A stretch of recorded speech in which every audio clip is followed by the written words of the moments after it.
Pernah kepikiran nggak kalau makanan kita sehari-hari itu bisa jadi senjata paling kuat buat melawan kanker? Nah, dalam pembahasan kali ini, kita bakal bedah tuntas bukti-bukti ilmiah dari tinjauan komprehensif oleh Michael S. Donaldson. Kita akan lihat gimana diet bisa jadi alat yang super ampuh, bukan cuma buat mencegah, tapi juga buat pemulihan. Oke, kita langsung ke angkanya ya. Coba lihat ini, 30-40% menurut American Institute for Cancer Research, segitu banyaknya kasus kanker yang sebenarnya bisa dicegah cuma lewat gaya hidup dan pola makan. Ini bukan angka main-main loh. Artinya, puluhan ribu kasus setiap tahunnya bisa dihindari. Dan kuncinya, ya ada di piring makan kita. Jadi, gimana kita bakal ngebahasnya? Ada 5 bagian utama. Pertama, kita cari tahu dulu nih, apa aja musuh di piring kita. Terus, kita kenalan sama para pahlawannya, makanan-makanan yang bisa melindungi kita. Abis itu, kita bakal zoom in ke nutrisi-nutrisi mikro yang penting banget, lihat juga pendukung diet lainnya, dan terakhir, kita gabungin semuanya jadi satu pola makan yang komplit. Oke, kita mulai dari bagian pertama, faktor risiko. Apa aja sih dari makanan kita yang justru bisa meningkatkan risiko kanker? Nah, faktor resiko pertama dan mungkin yang paling gede itu simple, kelebihan kalori dan obesitas. Ternyata, obesitas ini berhubungan erat sama angka kematian yang lebih tinggi buat banyak banget jenis kanker. Coba bayangin deh, lebih dari 90.000 kematian akibat kanker tiap tahunnya itu sebetulnya bisa dicegah kalau aja kita semua bisa jaga berat badan ideal. Itu sama kayak ngisi satu stadion bola penuh loh.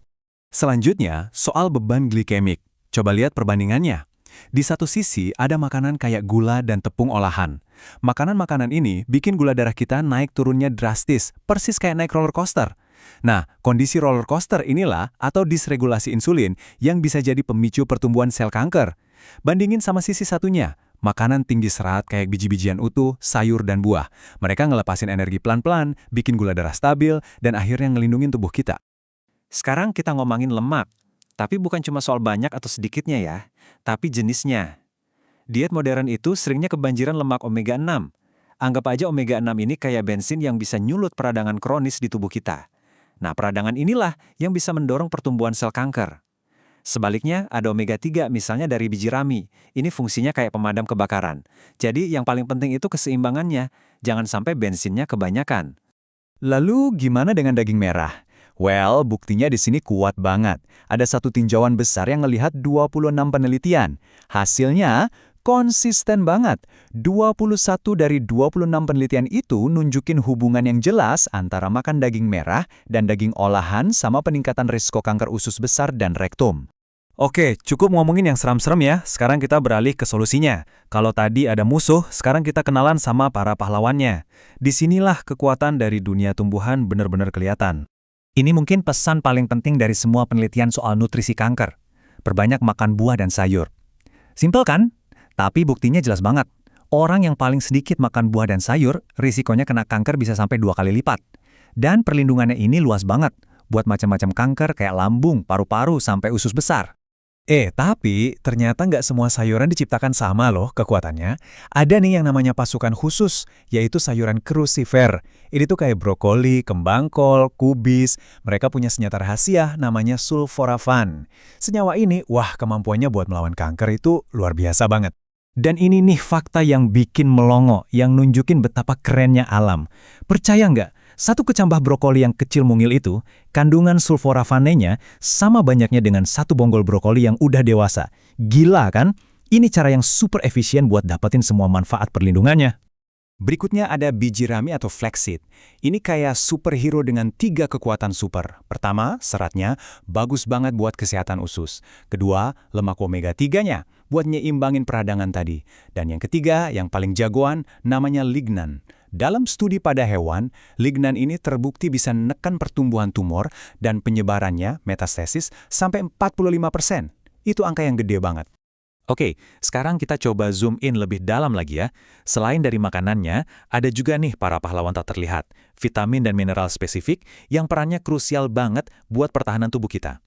Contohnya, selenium. Anggap aja mineral ini kayak mekanik buat sistem imun kita. Dia bantu enzim antioksidan kerja, dia perkuat sistem kekebalan. Hasilnya gimana? Ada satu uji klinis penting yang nunjukin kalau suplemen selenium harian itu bisa secara signifikan nurunin kejadian kanker secara keseluruhan, terutama kanker prostat. Terus ada asam folat atau folat. Ini banyak banget di sayuran hijau gelap. Fungsinya super penting. Dia itu penjaga DNA kita. Kalau kita kekurangan folat, DNA kita jadi gampang rusak. Nah, kerusakan DNA inilah langkah pertama menuju kanker. Makanya asupan folat yang tinggi itu selalu dihubungin sama resiko kanker yang lebih rendah. Gimana dengan vitamin D, si vitamin matahari? Cara kerjanya unik banget. Jadi gini, tubuh kita itu bisa ngubah vitamin D jadi semacam hormon super yang bekerja di level lokal. Hormon ini bisa langsung stop pertumbuhan sel kanker di jaringan tubuh. Ini juga yang ngejelasin kenapa tingkat kematian beberapa jenis kanker itu cenderung lebih rendah di daerah-daerah yang mataharinya banyak. Oke, selain vitamin dan mineral, masih ada lagi nih pendukung lainnya yang melengkapi tim pertahanan tubuh kita. Yuk kita lihat apa aja. Pernah dengar kan kesehatan kita berawal dari usus? Nah, ini benar banget. Usus kita itu kayak medan pertempuran. Di dalamnya ada triliunan bakteri. Dan penting banget buat jaga keseimbangannya. Disinilah peran probiotik, alias bakteri-bakteri baik yang jadi sekutu kita. Terus, gimana cara kerja bakteri baik ini? Gini, mereka itu bikin lingkungan di usus besar jadi nggak nyaman buat sel kanker. Mereka juga netralisir enzim-enzim jahat, dan pastinya nguatin sistem imun di usus. Dan tahu nggak makanan kesukaan mereka apa? Serat. Serat dari sayuran. Jadi nyambung kan? Kita makan sayur, bakteri baiknya seneng, terus mereka bantu ngelindungin kita. Sinergi yang sempurna. Nah ini dia poin kuncinya. Kita nggak bisa cuma ngandelin satu makanan super atau satu nutrisi aja. Kekuatan yang sebenarnya itu ada di pola makan kita secara keseluruhan. Semuanya bekerja bareng-bareng. Dan slide ini, wow, ini bukti nyata betapa kuatnya pendekatan pola makan menyeluruh. Ini data dari terapi Gerson buat pasien melanoma. Coba deh perhatiin tabelnya. Di kolom tengah, itu angka kelangsungan hidup 5 tahun pakai diet Gerson, di kanan itu angka pembandingnya. Lihat baris paling bawah deh, untuk stadium paling parah, IVA. Dengan diet ini, angka harapan hidup 5 tahunnya 39%. Bandingin sama kontrol yang cuma 6%. Bedanya jauh banget. Oke, jadi dari semua bukti tadi, gimana sih cetak biru atau blueprint diet anti kanker itu? Nah, ini dia rangkumannya, 6 langkah praktis. Intinya, penuhi piring sama sayur dan buah, buang jauh-jauh gula dan tepung olahan, stop daging merah, seimbangin lemak baik, pastiin dapat cukup mikronutrien penting, dan dukung kesehatan usus. Ini panduan yang bisa dipakai sama siapa aja, baik pasien maupun kita yang mau proaktif ngurangin risiko. Semua ini akhirnya ngebawa kita ke satu pertanyaan besar buat direnungkan.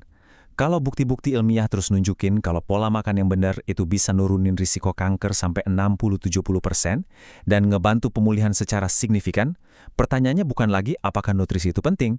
Pertanyaannya sekarang adalah, kapan nutrisi akan dijadikan pilar utama dalam setiap standar perawatan kanker?